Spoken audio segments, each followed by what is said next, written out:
नमस्कार दोस्तों। दिल्ली के जंतर मंतर में इस समय कुछ लोग धरना दे रहे हैं। ये धरना देने वाले लोग कोई आम लोग नहीं हैं। ये लोग इस देश का सर ऊंचा करने वाले एथलीट लोग हैं। ये लोग देश के लिए गोल्ड मेडल जीत चुके हैं। ये देश के लिए ओलंपिक मेडल जीत चुके हैं।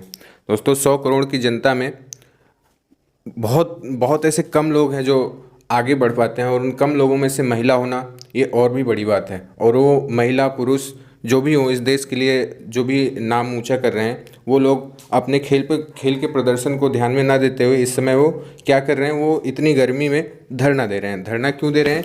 ये लोग धरना इसलिए नहीं दे रहे हैं कि इनको धरना देने का शौक़ है। इनमें से 10 वुमेन रेसलर्स ने, जो कि भारत के लिए गोल्ड मेडल भी जीत चुकी हैं, इनमें से इन्होंने आरोप लगाए हैं world federation of India wrestling federation of India के फार्मर चीफ ब्रिजभूषण सिंह सरन, ये इनके ऊपर आरोप लगाए हैं। ये प्रेजेंटली 66 साल के हैं और इनके ऊपर आरोप लगाए हैं सेक्सुअल हैरेसमेंट के।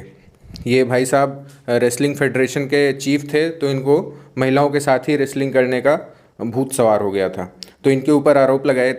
और आपको जानकर हैरानी होगी कि जनवरी से ये प्रोटेस्ट शुरू हुआ था। विनेश फोगट ने इसको स्टार्ट किया था।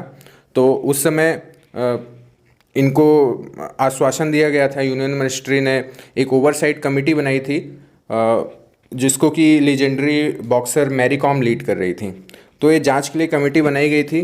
कमेटी तो आप लोग जानते ही हैं दोस्तों, ये कुछ नहीं होता, केवल सरकार का एक लॉलीपॉप होता है मुद्दे को शांत करने का।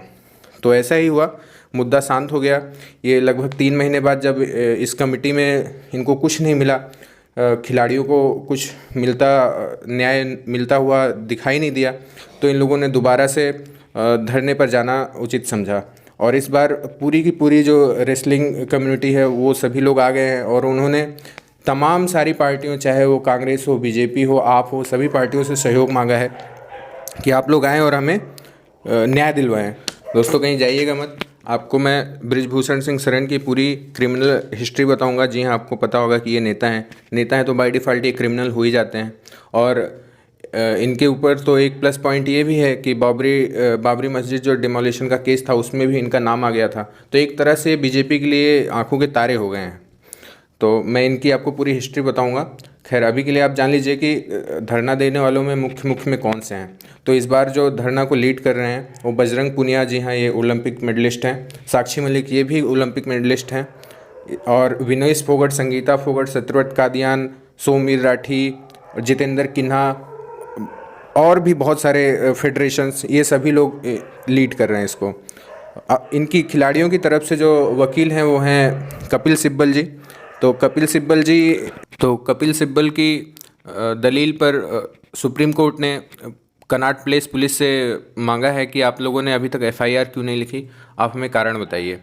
और इसी के साथ ही मैं आपको बताने वाला हूँ ब्रिजभूषण सिंह सरन के ऊपर सारे लगे आरोप। तो पहला तो आप लोग यही जान लीजिए कि इनका क्रिमिनल बैकग्राउंड है। इनके ऊपर बहुत सारे केसेस हैं। इनमें अटेम्प्ट टू मर्डर, हत्या, लूटपाट, डकैती, छिनैती, जितने भी आप नाम ले लीजिए सारे हैं। और जब से ये रेसलिंग फेडरेशन ऑफ इंडिया के चीफ बने तब से आप इनकी लिस्ट जानिए।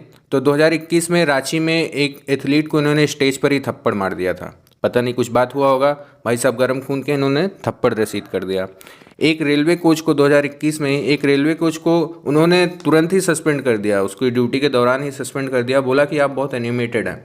वो क्या हुआ होगा कि वो जैसे मोटिवेशन के लिए करते हैं ना, रेसलिंग कोच हाथ पटकते रहते हैं, तो उसको वहीं पे उन्होंने तुरंत ही सस्पेंड कर दिया कि आप बहुत एनिमेटेड हैं, आप घर जाइए। 2022 में वर्ल्ड रेसिंग चैम्पियनशिप का 59 केजी का एंट्री का ट्रायल चल रहा था, तो उसको इन्होंने 1 मिनट के अंदर ही रुकवा दिया। मतलब शुरू हुआ और 54 सेकंड के अंदर ही उन्होंने रुकवा दिया। क्यों रुकवा दिया, आप कारण जानकर हैरान रह जाएंगे। क्योंकि अयोध्या से आए संतों से स्टार्ट होने से पहले, सेरेमनी स्टार्ट होने से पहले उन लोगों ने आशीर्वाद नहीं लिया था। केवल इतनी सी बात पे ये भाई साहब ने इसको तुरंत ही रुकवा दिया। कारण विदाउट रीजन, मतलब एक तरह से विदाउट रीजन ही हुआ। रेसलिंग में संतों के आशीर्वाद का क्या काम, लेकिन उन्होंने रुकवा दिया। दोस्तों, इस मुद्दे पर आप लोग कमेंट में अपनी राय ज़रूर रखिएगा, और आप अपने channel India politics and crime को सब्सक्राइब कर लीजिए। इसमें इंडिया से जुड़े मुद्दों और एकेडमिक और इंटेलेक्चुअल मुद्दों पर चर्चा की जाती है। Thank you. जय हिंद, जय भारत।